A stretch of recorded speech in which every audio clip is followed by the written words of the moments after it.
Hey guys, welcome back to another movie talk podcast with CinemaScenes, and my name is Dee. And today we're gonna talk about two shows. Well, one is a show it calls The Great on Hulu, and it's about this Russian empress, Catherine the Great. We're gonna talk about that. I'm going to talk about that. And the second one is Red Notice, which is a kind of Netflix movie, but it's not, but it is. But we're going to talk about that when we get to that. So again, welcome to my podcast show, and I hope you're going to get snacks and get some coffee or get whatever you like to eat or munch on while listening to this. Make yourself comfortable, and we're gonna dive in. So our first topic is The Great. Are you watching The Great on Hulu? If you do, then you know how great this show is. And if you don't, then you need to get on it because it is one of the greatest shows on streaming at the moment. We are on the second season now, but let's start from the beginning. So, The Great is comedy drama officially, but I would say more comedy that depicts the life of Catherine the Great, Empress of all Russia. And the show describes itself as satirical comedy. And there's a title in title sequence that says occasionally true story at the beginning of every episode. So now you get kind of the picture what kind of show is it. I would agree with this description and maybe add that it feels like a mix of historical period piece and Monty Python. Now stay with me, okay? I'm not saying it's like Monty Python at all, but it has this vibe that Monty Python was famous for. That you don't see it coming. You don't expect the dialogue. You don't expect the action. It's completely out of nowhere, and I mean the humor. It can be a little dark, very cleverly written. It's the actually cleverness of dialogues and scenes that keeps you going from one to the other, like from one scene to the next scene, and effortlessly. Really, it just fantastic. The writers on this show, they did amazing job for the first season, and it was 10 episodes. Again, on Hulu in, I believe, in May last year, 2020, and now the second season premiered in November this year. I have to say it's even better. I wasn't sure when the first season ended. It ended on cliffhanger, but I wasn't sure. It wasn't like the great ending for the first season. But then I was like, when second season came out, I was like, it took me like a day or two to figure out, am I gonna watch it or not? And I have to say, when I saw the first episode of the second season, same like I did the first season, I was hooked. I was completely hooked. So besides this absolutely perfect writing for this show, first and second season both, it just perfect.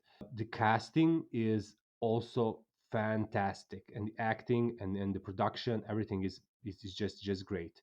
And let's start with the main role, and this is Elle Fanning, and she's cast as Catherine the Great. She's not so great at the beginning, and in the first episode of the first season of the show, where she just arrives at Russian court in Russia, being a German princess, to marry a young emperor of Russia, played by Nicholas Hoult.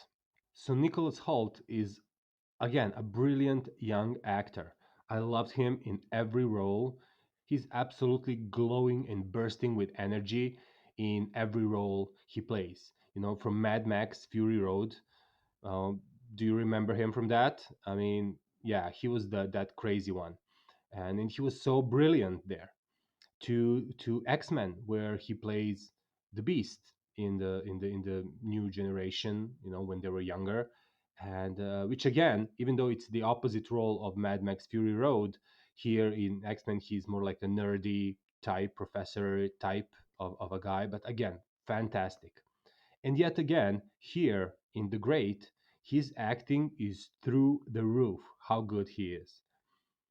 Before this, I knew he was a great actor, but after seeing The Great, I can surely say he's one of the most talented and promising young actors today. I just wish he keeps choosing the right roles for himself in the future, because I guess that's what makes or breaks someone's career. Don't get too artistic, Nicholas. At the moment, he is a golden boy of modern cinema and the new generation of actors that are coming, and I can see great roles for him in the future.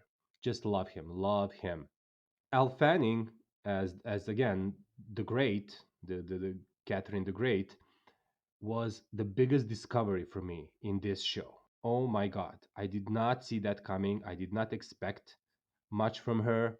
And she was the only one when I was reading the digest of this first season before. No one knew what that show is about and how they're gonna portray that period and those characters. But and then when I saw Elle Fanning as the Great, I was like, oh, really? Like, out of all the actresses, you choose Elle Fanning to be this most powerful woman in the mankind history. Again, the brilliant writing was the main thing that was driven this show from one episode to the other, and then the actors kind of just picked up on that and just elevated that to another level. And Elle Fanning, coming from Maleficent, that's where I know her from, and she was a child there, in the first Maleficent, a very young girl. And in the second Maleficent, she plays a young, I want to say, teenage girl. I'm not sure how old was she in the second Maleficent, but the story was, that she met this prince and she wants to get married, and but Maleficent, played by fabulous Angelina Jolie, was forbidding that, and there was a complete war, and then the entire plot was around that marriage of Elle Fanning as a princess and adopted daughter of Maleficent. And even in that movie, she's such a sweet girl. She was perfect for that role.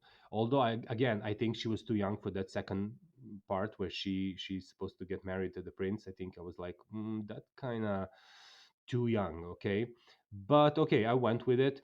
And but her look is just so innocent and so pure, with her blonde hair and bright eyes and always that happy smile on her face, just like a child, just like innocent, completely innocent child with a new toy. When she just brights up whenever she's on screen, or with anyone in the dialogue with. She was just childlike. So I was like, oh God, I mean, how can this person, portray again this larger than life historical character, Catherine the Great? And that's how exactly she is at the beginning of the first season. She is that innocent, naive, very kind-hearted child. And I'm watching and I'm thinking, why on earth would anyone cast this child? She doesn't seems to have enough strength to pull this off, or charisma to play this historical woman. I really had a little bit of problem with her in that entire show. In the beginning, I'm still talking about the first season, first episode. The trick is that especially that this show is so full of sex scenes, and it's very adult show, and there's plenty, and I mean plenty of vulgar language and sex scene, just and they're just like casual, very adult spoken people on the Russian court there, and sex was like nothing to them. They're just everybody are talking about this and everybody doing it. And can you imagine Al Fanning in that scenario? I really couldn't. But Fanning, she clicked with these characters and all that sexual tension and even very explicit sexual activities around the Russian court perfectly. She was that, and she so fit. I'm still in shock. I'm still surprised Not after I finished the second season. Now it all makes sense, and she's a little bit older, and she is kind of mm, fitting into this role more appropriately. I want to say I'm sorry for struggling to find the words, but it's not easy to find the words to describe what you watching in this show. I mean, she is grown up now, and not only that she is up to the task that it was put in front of her, but she shines in this role. She really, really does. She's not always sweet and smiley, but she's also a very clever and cruel, even, and very thirsty for power, very much. And again, this is not a accurate historical depiction of how things were back then, but it's kind of like a fun take on the events. But still, Elle Fanning, doesn't let anyone upstage her, and she plays it equally brilliant with Nicholas Hoult. I really didn't know that she can pull it off, but she's carrying that show on her shoulders with the help of Nicholas Hoult, of course. It's just brilliant. It's just brilliant to watch them in every scene, even either together or separately, but it's just perfect, perfect. It is a great pleasure watching those two in every scene they are in. This show is hard to explain. I mean, the plot and everything, like I don't want to get so deep into what's going on. I mean, it is kind of historical event. There is no show that I can compare it with. I cannot tell you, okay, this show is kind of like this one, or I don't know. I don't want to name other shows, but mm, if I compare it to any show, I would be lying because there's nothing like this. I don't know. If you saw this show and you have some comparison, please share in the comments. Maybe I'm forgetting something, or maybe I didn't see that show that you can compare to. But personally, I never saw a show like this, and I'm loving it. I'm loving it every second of it. You can call this show also educational. I mean, even though it doesn't follow historical facts blindly, but still follows it enough to have you learn something. At least about characters are real, and then the period is real, and they go into the war and like the war tension and all this. This is real. This really happened when she took over the Russian court. Tony McNamara, who is a creator and writer of this show, received many awards for his work on the great first season, and I'm assuming there will be even more for the second one. And I agree, like whatever award is there uh, for the show like this, for the comedy and the dialogues and whatever they're giving out these rewards. I mean, this man should get it. I mean, the show again, it's brilliantly written. This is a high budget show with real castle, magnificent costumes, landscapes, first class writing, first class acting. This show is having all the right ingredients. I mean, honestly, I'm telling you again, this is a great show and you must give it a try. I'm certain you will love it and you will be hooked from the first one, from the first episodes, just like me, and you will not be able to stop watching. And it goes all episodes you can binge watch because they all come out together, so the entire season is released at once, so it's perfect again for binge watching. And you can make a weekend out of it, and you will just be thrown into this wonderful comedic world of glamour and just I don't want to spoil anything, but just please guys, trust me, you need to try this show. And as they usually finish every good idea and every sentence in the show, I will finish this review of The Great with huzzah. Now, let's talk about Red Notice is a Netflix film that wasn't actually supposed to be Netflix. I mean, it was produced by Dwayne Johnson Production Company, amongst others, and one other company that usually puts him in the roles, whichever movie they're producing. So it was kind of like a family, I assume, family movie. And it was supposed to be released by Universal Pictures, but it ended up at Netflix, who acquired the distribution rights. There was a apparently some battle between the studios who's going to get this movie, and Netflix surprisingly got it. And after seeing it, I can certainly say that Notice belongs at Netflix. I mean, seriously, but this movie plays like a Netflix movie. It feels like a Netflix movie, and it's a little underwhelming, as majority of Netflix movies are. And as much as Netflix is brilliant in making miniseries and shows, and they started that trend, of binge watching and releasing like those old episodes of miniseries they're producing and they're making, and they're wonderful in that. They're like at top of the game, but they still, I don't know why they still don't seem to get the grip around a movie concept. With maybe like I can't even think, like maybe one or two exceptions, and they made like I believe at this point hundreds of movies. They just cannot make a great movie to save their lives. I don't understand, quite honestly.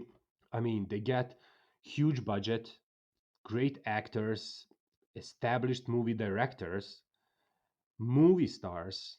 Now at this point, Netflix can get for their movies, they can get whoever they want. I mean, there's no A-lister who will refuse Netflix or any streaming service. They pay very well, and yet every time their movies end up looking like a high budget TV movie. I never saw a Netflix movie and think, oh God, I wish I'm watching this on the big screen in the theater. Never, ever. And it's the same case with Red Notice. We have a decent director, but who is unfortunately also a writer for this movie. And I would separate these two. I don't know why, but again, it's a family production. It's Dwayne Johnson, and so he's putting his friends here and there. And this is the problem with some other movies as well, and some other actors. You can tell that they went for an Indiana Jones type of a movie with treasure hunt and exotic locations and even Nazi Germans references. I mean, yeah, duh. But it just looked a little bit on the cheap side, like a blockbuster on a budget. I don't know how else to classify this movie. The story is about a first class thieves played by Ryan Reynolds and Gal Gadot, and the FBI agent trying to catch them, played by Dwayne Johnson. That's it. That's the plot. I mean, there's nothing much to say about that. Okay, so there you go. Now, Ryan's character is some high scale, again, first class thief that conducts these elaborate and complex thefts of precious artifacts or jewels and some other things, right? In that area. They're up for some ancient golden egg object that was apparently owned by Cleopatra or something like that. But there is a third player in this game, another world class thief played by Gal Gadot. FBI agent Dwayne Johnson catches Ryan at the beginning. This is no spoiler, and they are in this buddy team up chase against police and Gal Gadot, and it's all a one big fun adventure. Now, this sounds good on paper. This sounds great on paper. I mean, this idea, just what I just told you guys. I mean, who wouldn't want to watch this?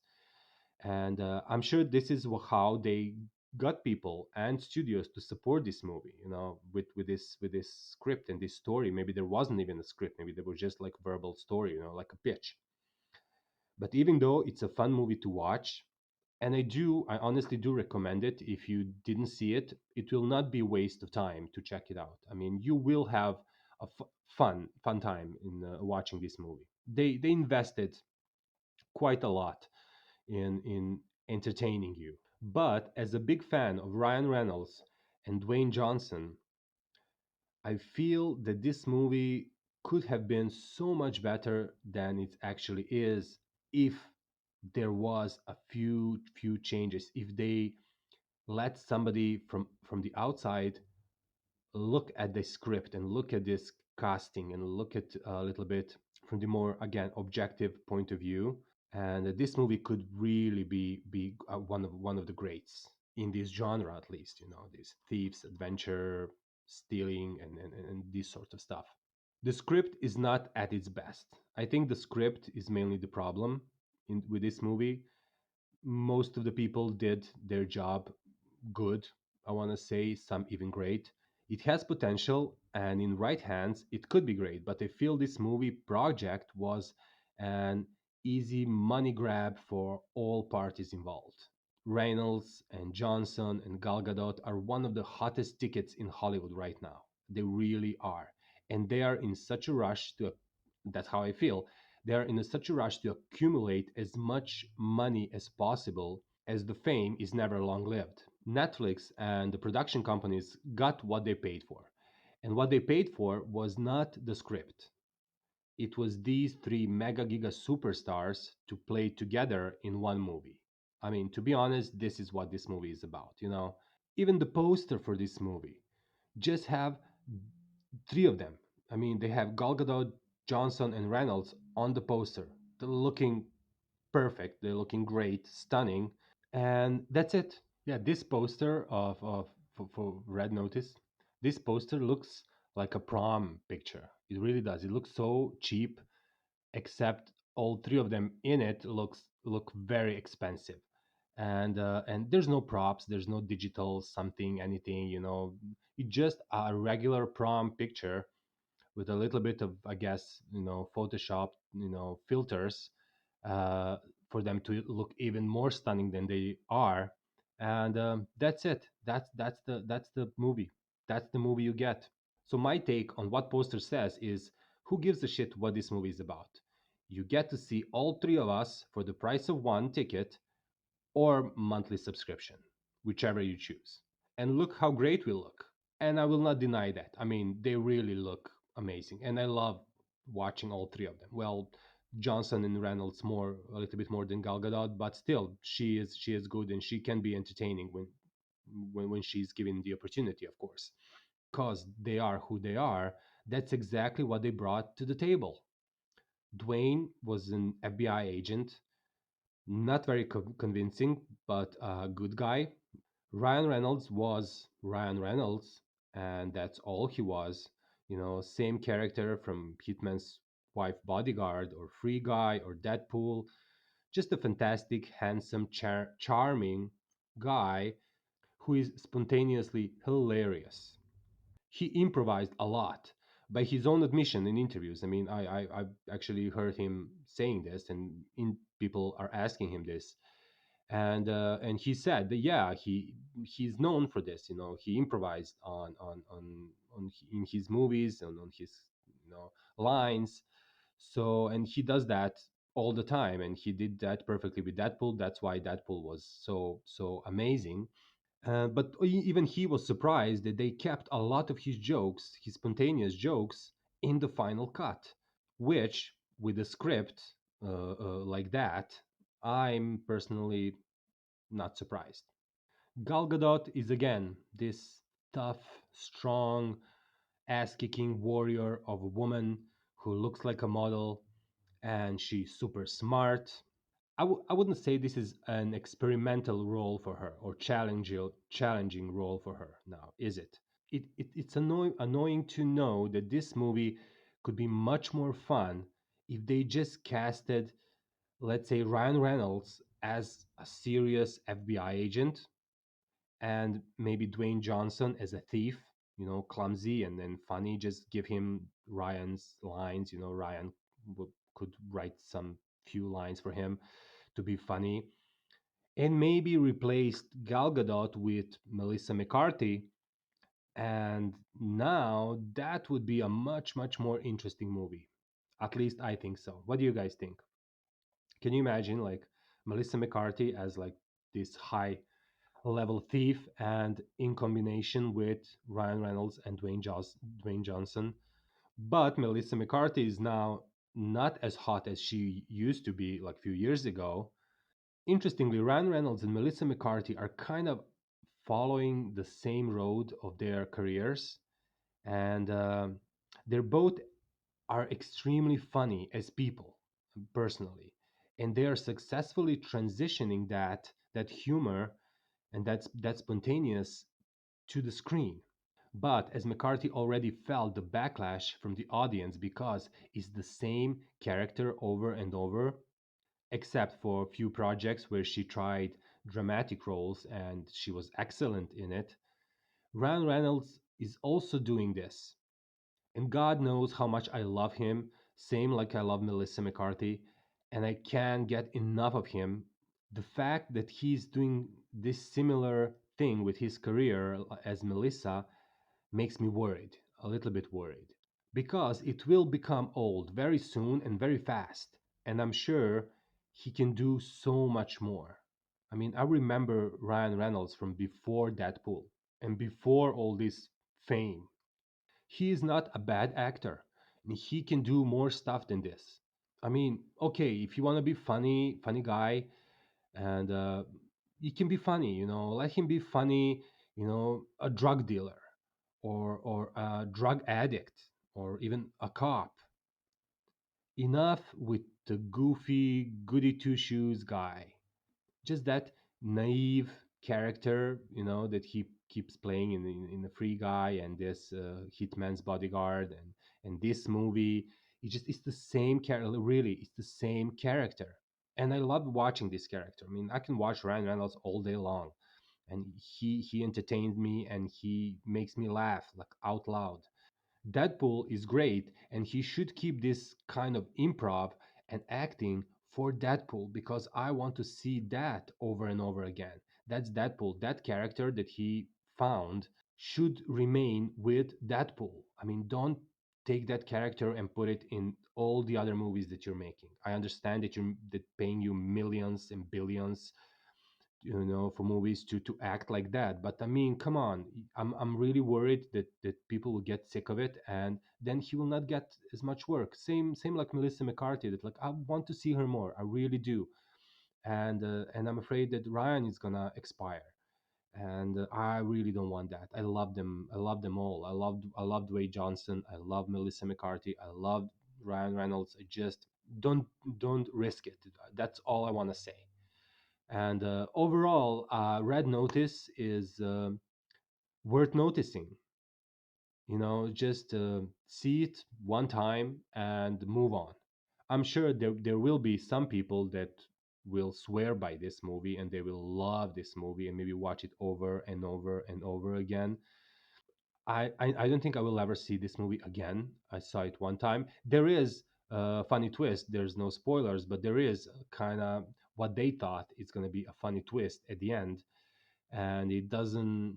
You cannot predict. I was not able to predict how this movie will end. So that may be something that I can tell you that will interest you to watch this movie, and you really should. You really should give it a try. Okay. So tell me, did you enjoy this? Did you enjoy this movie if you watch it? Did you enjoy The Great? If you didn't see any of this, please put it in the comments, share what is your favorite Ryan Reynolds movie, or is there anything else that you would like to see him in and her future? Whatever you guys feel, I'm here and I will be reading your comments and we can discuss this in some other movie talk. All right. So this is it. Not too long, I hope, for this movie talk. And I'll see you guys in the next one very soon. I appreciate every support you guys are sending me. And I honestly hope that you are enjoying listening to this as much as I'm enjoying talking about this. All right. Okay, moviegoers, this is D, and I'm saying goodbye for now and see you in the next episode. Take care.